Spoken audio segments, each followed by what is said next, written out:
Hi, everybody, and thanks for joining our weekly podcast. I'm Robin Lewis, founder and CEO of the Robin Report, which, by the way, is much more than a daily report. It's really a knowledge platform from which we do communicate thought leadership on various strategic topics. Yes, through the reports, but also these podcasts, webinars, and hopefully live events in the future.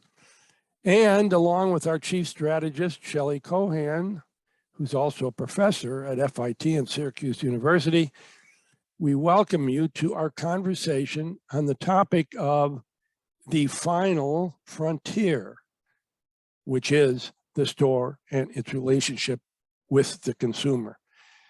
So, Shelley, this is a big effing deal, as our president would say. Seriously, when you think of retailing in the dark ages, last century before the technology revolution, and there are three parts to this final frontier, okay?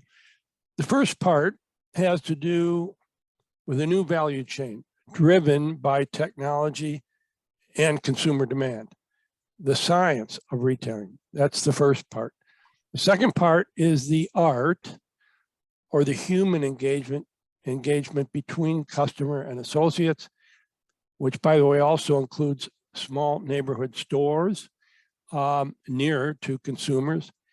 And the third part is what they're calling location-based marketing, and of course, the shopping experience itself.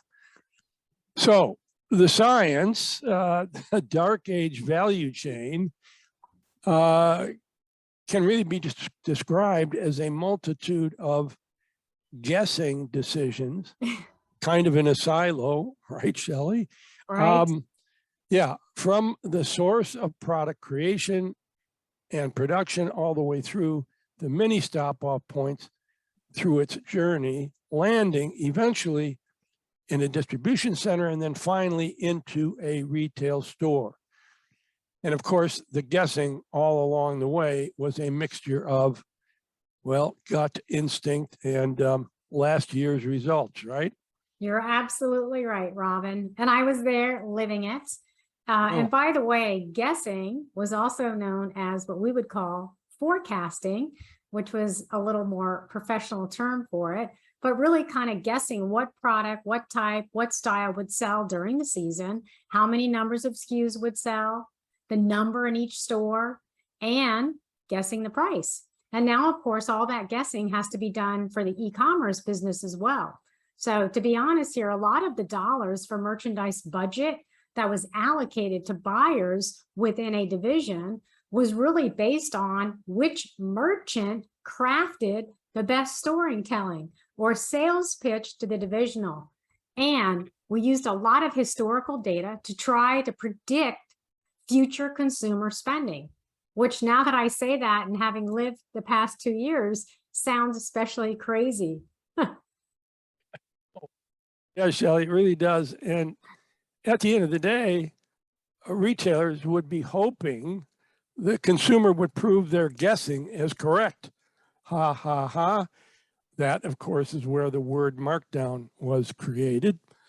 So the guessing and forecasting model of the dark ages was just that. And then came technology. And of course, with it, what we can legitimately call the final frontier, namely the store and the site, and how tech has turned the forecasting slash guessing value chain on its head into a real time demand-driven value chain driven by artificial intelligence and machine learning reacting to consumer behavior.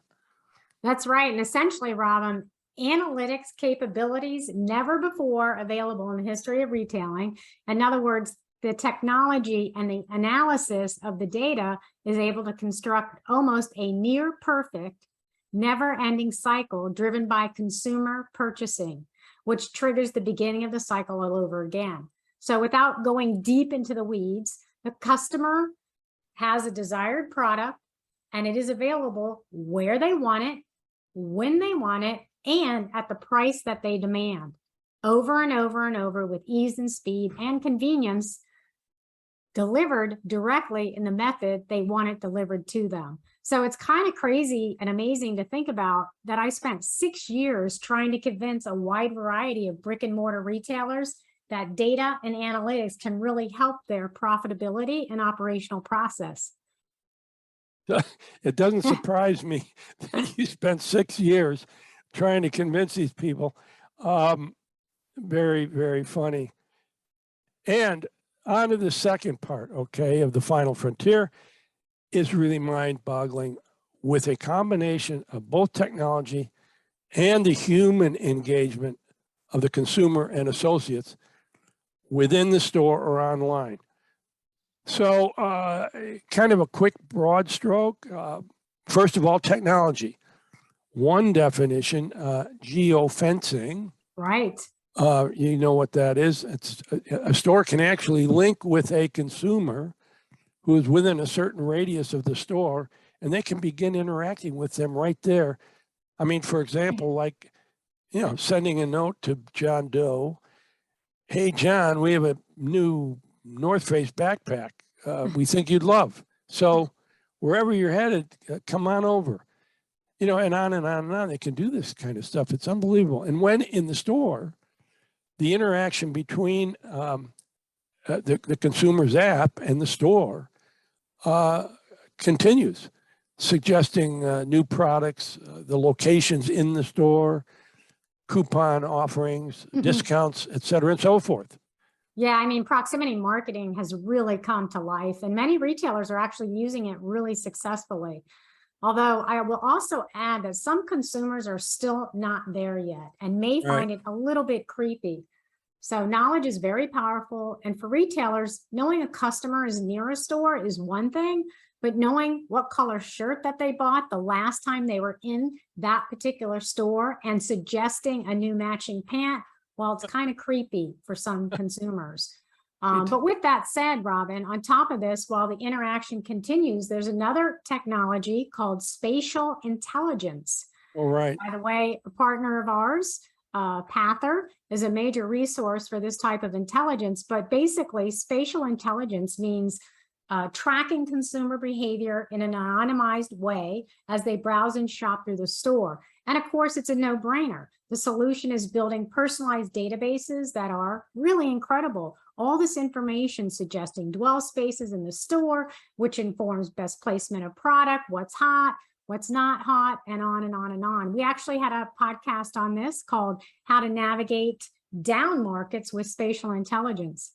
Yeah, that was a great podcast. Very good. Oh, well, and last and more important, by miles actually, than technology, Shelley, are the associates, or what I like to call brand ambassadors, which is what they must become today for any retailer to survive. So ambassadors are a much better term than associates. So this last frontier is a combination of the art and science of retailing, and absolutely the quintessential, most important link in the entire value chain. And honestly, it's the brand ambassadors that can really make this personalization, localization come to life. All this information on their loyal customers end up on an iPad that the ambassadors can use to greet customers by first name, refer to their last visit, look up what they bought, and really can also lead to a more friendly, personal conversation, like remembering someone's child's name that was shopping along with her on their last trip, and on and on. But this leads to the ambassadors really offering to help locate shopping ideas, styling, etc. It's very powerful.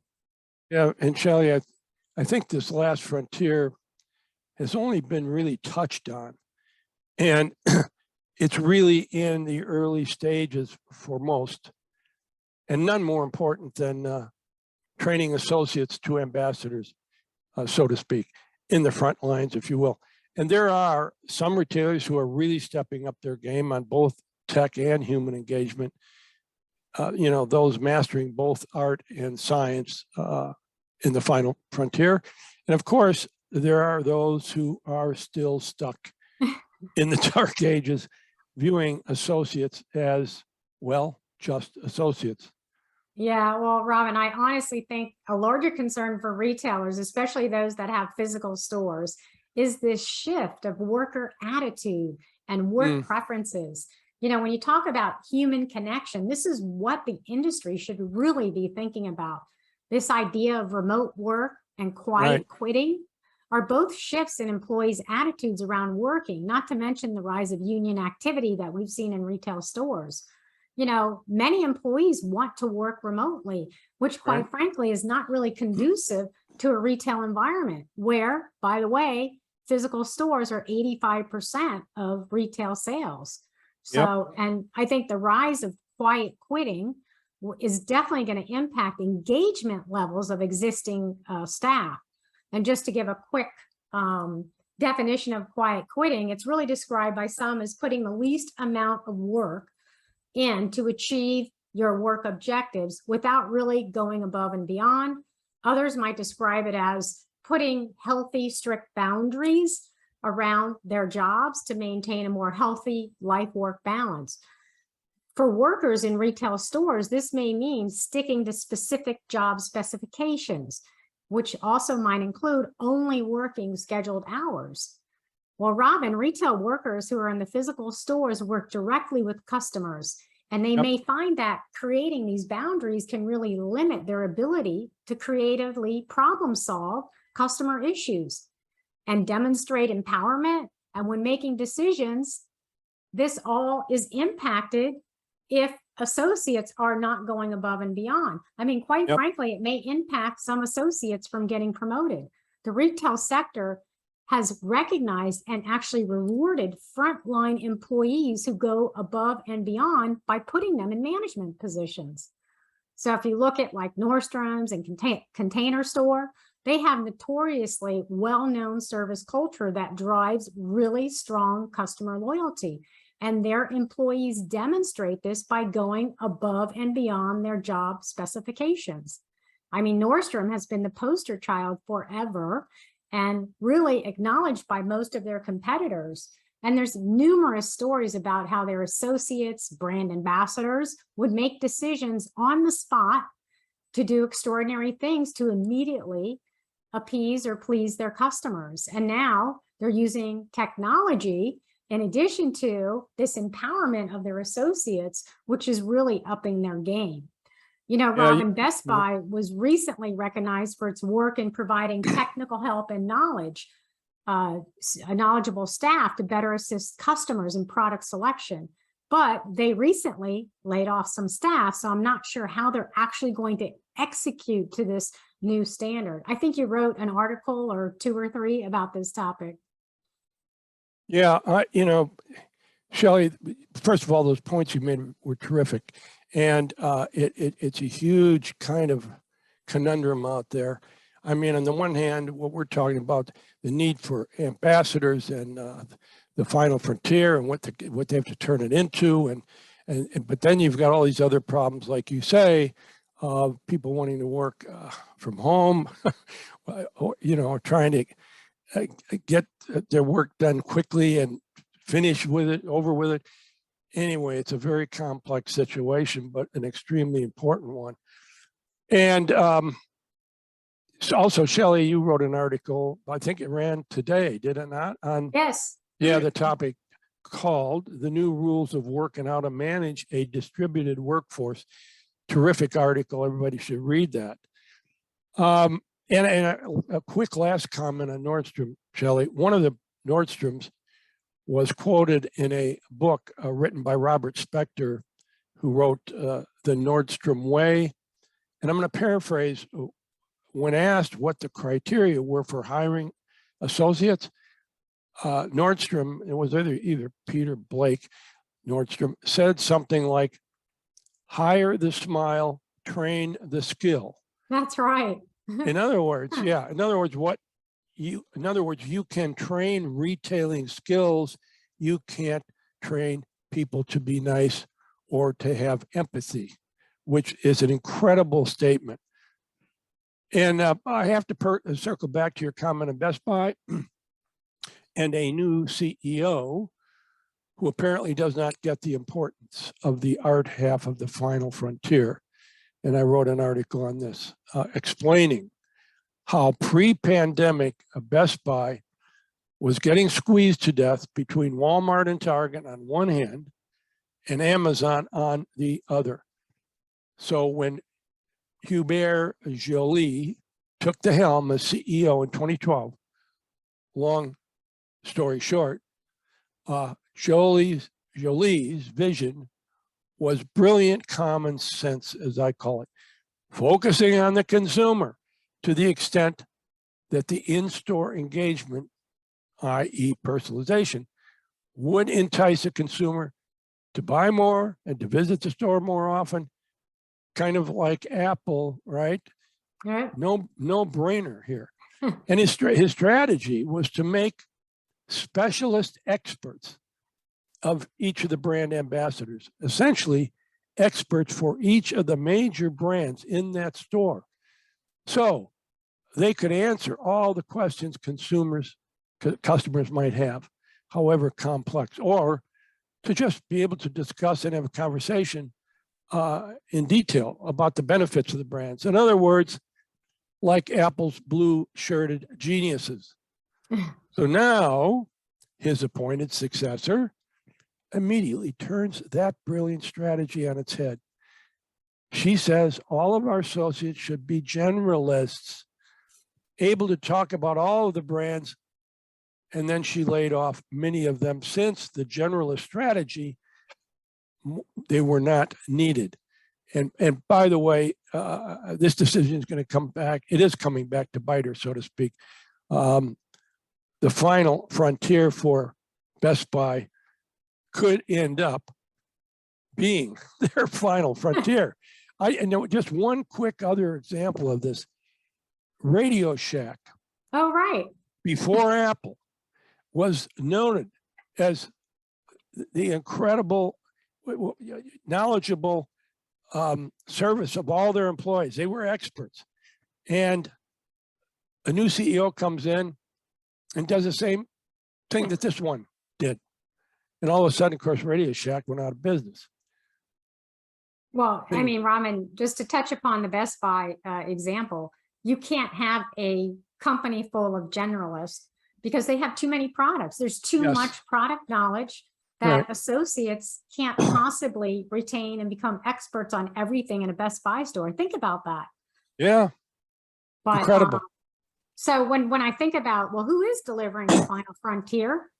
Well, of course, there's Nordstrom's, and Nordstrom's is way at the top. And it's mind-boggling to me that Nordstrom's is so far ahead of everybody else in terms of this, and no other retailers are able to copy the Nordstrom's culture. It's just, it hasn't happened. I know. And by the way, Shelley, I've talked to many of their competitor CEOs, and every one of them will say the same thing.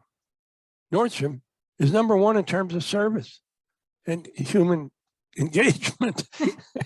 I mean, and some of the stories about what associates have, decisions they've made on their own. I think one was somebody, a businessman, big C-level businessman, traveled, left his hometown, traveled to a conference. He gets to the hotel, and he finds that he forgot his suit to wear to the conference. He calls Nordstrom, who happened to have a store in whatever town that was, and one of the ambassadors, one of the associates, hearing what kind of suit the guy wanted, the size, and so on and so on, actually got a cab and went all the way over to the hotel and delivered that suit. And there was one story after another like that. It's countless. It's countless. Yeah. So, there's just no one that's even close, second or third. I think others that are on the list for me in terms of delivering the final frontier, I think Target has great service model. It's not personalized, it's standardized, but I think they do a really good job meeting the needs of their target market. I think Ulta Beauty does a great job catering Oh, yeah. to its Yep. 32 million loyalty members. You have Trader Joe's, Tommy Bahama, some smaller niche brands. And here's another one that's going to surprise you, Robin. Costco. Costco's a fan favorite. They have It curated doesn't- products that constantly their customers love them for, and they have 117 million members. I know. No, I know a Costco well, and you're absolutely right. Most people would not expect that, but that's true. Well, then there's, I don't know, I've been using Lululemon for years. I mean, their experience, their yoga classes and all this other stuff, and how it all links in with the product. And of course, the service is phenomenal, but Oh, it's Robin, another- I have to add one more thing in here. You'll find this really funny. My brother-in-law last holiday, you know what he got a gift as? It's his favorite gift. His kids gave him a Costco membership. So he's constantly talking about what he's buying at Costco. It's really funny. Unbelievable. How old is he? My brother-in-law? I guess it Well, doesn't make he's- any difference. Yeah, he's my age-ish. Yeah. Actually, I think he's younger than I am. But it I just think- goes to prove that it's Yeah. like crazy, right? I know. And a lot of young married couples are just latched on to Costco as well. So, Shelley, I think Nordstrom should create or establish Nordstrom University, where a young person aspiring to have a retail career could get an MBA, a master's degree in business ambassadorship. How's that? I love it. An acronym. And one last prediction, and I repeat, what happens in the final frontier in the store online makes it the most important link in the entire value chain, where the consumer is engaged just before she decides to buy or not. So those who get it, Shelley, and are executing the art and science will survive. And those who do not, I believe they're going to die. Well said, Robin. For our listeners, you can find more of our podcast on Apple, Spotify, Buzzsprout, and therobinreport.com. And look for us on YouTube, where we broadcast our podcast as well. And please follow us on social media, link in with us, follow us on Twitter for the latest thoughts about the industry. And thank you, everybody out in our audience again for joining us. And every week I mention that if any of you have topics that you've been thinking about that you would like Shelley and I to cover, please email the topic to me, Robin@therobinreport.com. And thanks again.